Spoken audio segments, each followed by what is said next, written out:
Hi guys, आज हम जिस फिल्म की बात करने जा रहे हैं वो है एक खतरनाक मास्टरपीस। साली एक ऐसी पिक्चर जिसने हमारी पूरी जनरेशन को बचपन में ही दुनिया की इतनी अनरियलिस्टिक एक्सपेक्टेशंस दी दी थी कि मैं क्या बताऊं। तुम्हें हमेशा कैसे पता चल जाता है? कभी खुशी कभी गम, या फिर जैसे सोबो और सोडे गर्ल्स इसको बोलती हैं K3G, या फिर जो मैं इस पिक्चर को बोलता हूं एक भयानक बवासीर है।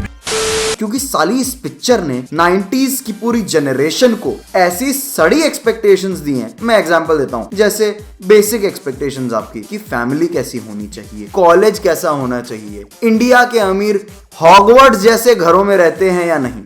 मोरओवर, अगर आप कभी विदेश जा रहे हो तो दुनिया के सारे फिरंगी भारतीय कपड़ों में सड़कों पे नाच रहे होंगे, या फिर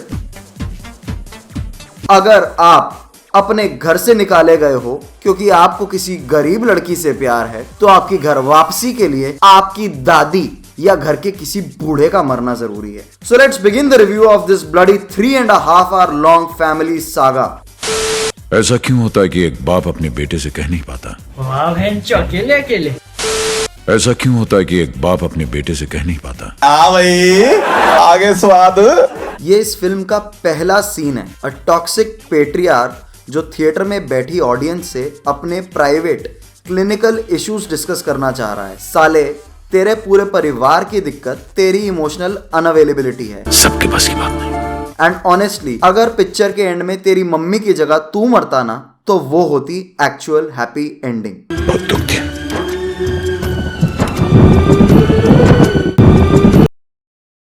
अरे भैया, तुम्हें कब से क्या? Remember, just so that you become an emotionally available dad, or no, a human being, your mom had to die. माँ कहती रहती है बेटा सुने या ना सुने, और माँ कहती है बेटा सुने या ना सुने। अबे जूत बजते हैं सालों। अगर माँ की तो क्या, कुकर की सीटी सुनाई दे और तुम गैस बुझाने ना जाओ। ये कौन सी इंडिया की प्रिविलेज्ड फैमिली दिखाई है भाई करण जौहर। चल अब वहाँ पे। मूवी शुरू होती है and we are introduce to Rohan, जो अपने भाई की एडवाइस सुनते हुए अपने माँ और पापा का नाम लो, फिर देखना तुम हर मंजिल पा सकोगे, हर मुश्किल आसान हो जाएगी, जीत तुम्हारी होगी। अपने जीवन का सारा सच समझ के उसे एक क्रिकेट मैच जीतता है। बट ऐसे कैसे? उसे पहले हरिद्वार अपनी दादी और नानी से मिलने जाना है। क्यों नहीं, हर 20-22 साल का लौंडा सबसे पहले हरिद्वार अपनी दादी और नानी से मिलने जाता है। और हाँ, इसके हाथ में जो फोटो दिख रही है वो इसकी बचपन की फोटो है। एनीवे, वो हरिद्वार पहुंचता है जहां वो अपनी दादी और नानी की बातें कान लगाकर सुन रहा होता है। स्पॉइलर फकिंग अलर्ट रोहन, तेरा बड़ा भाई राहुल यशो नंदिनी का अपना बेटा नहीं है, उसे गोद लिया था उन्होंने। कट टू 10-15 साल पहले पीछे, जहां हम मिलते हैं एक बचपन के ऋतिक रोशन से, लड्डू, जो बचपन से ही फैट शेम होता आया है। मोटू, आपने इस रोहन को खिला खिला के कद्दू बना दिया। फैटी, इस लड़के के पेट में कोई भी बात नहीं रहती। पहले से इसके पेट में इतना सब कुछ जो है। Lose some weight. खा के आए होंगे, साइज नहीं देखा है। And then we meet his fucking family. सड़ू बाप, एक दबाई हुई माँ, काफी कूल नैनी दाईजान, और नैना इनकी फैमिली फ्रेंड, जिसका इसके बाप के साथ पता नहीं क्या रिश्ता है।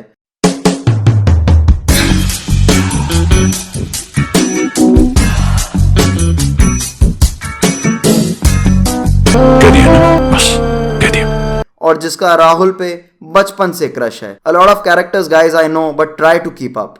ओके, ये है एंट्री।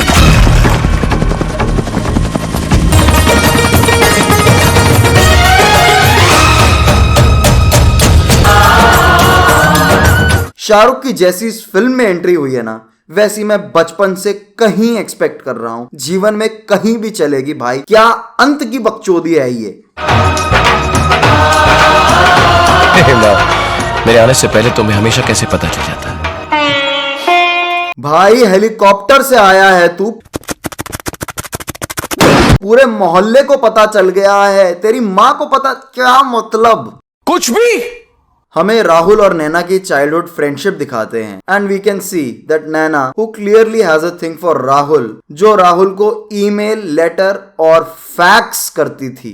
ईमेल्स, लेटर्स, फैक्सेस सब भेजे, एक का भी जवाब नहीं दिया। Very rude.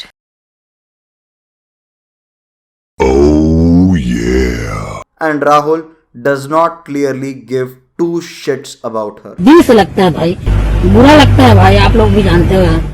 राहुल का कैरेक्टर काफी कूल दिखाया है, जो लड़की को अनइम्पोर्टेंट, अपने भाई को मोटा और अनलव्ड फील कराता है। बाय द वे मोटू, माँ मुझे तुझसे ज्यादा प्यार करती है। देखो ना। Again there is fat shaming in this film guys. या मी स्टड मी।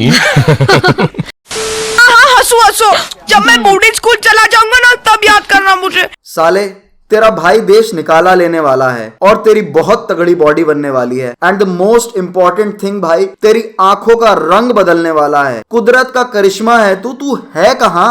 चलोगे हमारे साथ? फिल्म आगे बढ़ती है।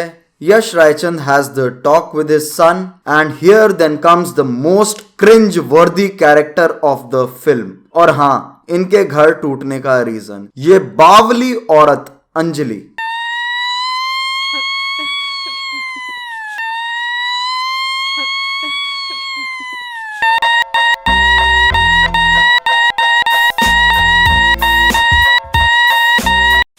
ये चांदनी चौक में रहती है, जो फिल्म आपको भूले नहीं भूलने देगी। ये तो चांदनी चौक है। सचिन तेंदुलकर की कसम, चांदनी चौक के चौराहे पर।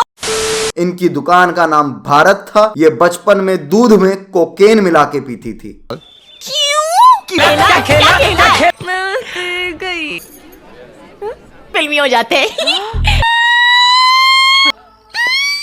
आलोकनाथ ऑफ कोर्स इस पिक्चर में भी किसी का बाप बना हुआ है, वो भी अंजलि का, और पहले सीन से मरीज है। आई वंडर वाई तेरी वजह से है।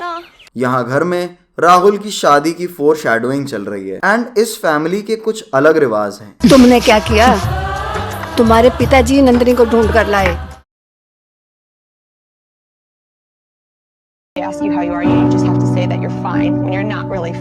और अब जब ये फिल्म इतनी आगे पहुंच गई है, तब मिलते हैं जोड़े। राहुल और रोहन अंजलि और पूजा से मिलते हैं। ये बचपन की पूजा है जो अभी तक अपने विकसित रूपों में बदली नहीं है और फिर थोड़ी बेरेबल है। काजोल की अपने सास और ससुर से पहली मुलाकात, और ये राहुल साला उसको सॉरी बोलने के बहाने पप्पी लेके चला जाता है। इस फिल्म का इकलौता इमोशनली मैच्योर कैरेक्टर, जिसे पता है कि राहुल किसी और से प्यार करता है और शादियां जबरदस्ती नहीं की जाती। इसके बाप की आधी उम्र की है ये लड़की, पर इतनी समझ है इसमें। लेकिन यशवर्धन रायचंद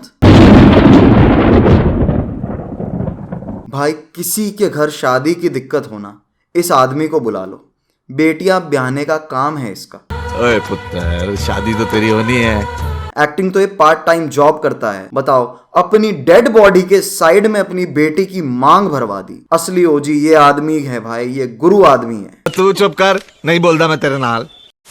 आज तुमने ये साबित कर दिया कि तुम मेरे खून नहीं हो। तुम मेरा खून नहीं हो बोल दिया। What the fuck? भाई कौन करता है यार ये? कौन बाप अपने बेटे को ये बोलता है? और कैसी माँ है यार ये क्या इश्यूज है इस फैमिली के? और ये फिल्म बच्चों के लिए कैसे बनी है यार? आई थिंक हमारी जनरेशन के आधे इश्यूज का जन्म इस फिल्म से ही हुआ है। Fat shaming, Rahul, patriarchy, end of discussion Nandini, हम नहीं जा सकते हैं। मेल शोविनिज्म, कहते हैं ना, बस कह दिया। इमोशनल अनअवेलेबिलिटी ऑफ बॉयफ्रेंड्स, सारे इसी ही पिक्चर से आए हैं। बाजी का आशीर्वाद नहीं लिया, राहुल बाजी का आशीर्वाद नहीं लिया। और इस तरीके से राहुल इस टॉक्सिक फैमिली से क्या, उस देश से ही निकल गया। घर से निकलने के बाद राहुल सबसे पहले मिलता है रोहन से और उसको कहता है कि कभी किसी से ना पूछे कि मैं घर से तो क्या, देश छोड़ के तुम सबकी जिंदगी से क्यों निकल गया। And guess what guys, Rohan नहीं पूछता। ये गजब लक्ष्मण बना रखा है यार इन लोगों ने। आप आंखें बंद कर लीजिए प्रभु, मैं दिखाई नहीं दूंगा। राहुल, अंजलि, सईदा और पूजा इस तरीके से इंडिया से चले गए। Just so you know, I watch this film on Amazon Prime, जहां पे ये रेटेड ऑल है, लेकिन मेंशन करती है फाउल लैंग्वेज, वायलेंस और use. I think what the creators actually said was, you will need to use foul language, you will become violent and drug use will actually help you to cope with this film. ये भाई अभी interval तक की कहानी है सिर्फ. इसके आगे की कहानी हम आपको सुनाते हैं नेक्स्ट पार्ट में, जो आप देखने के लिए क्लिक करें यहाँ पे. कह दिया ना, बस कह दिया.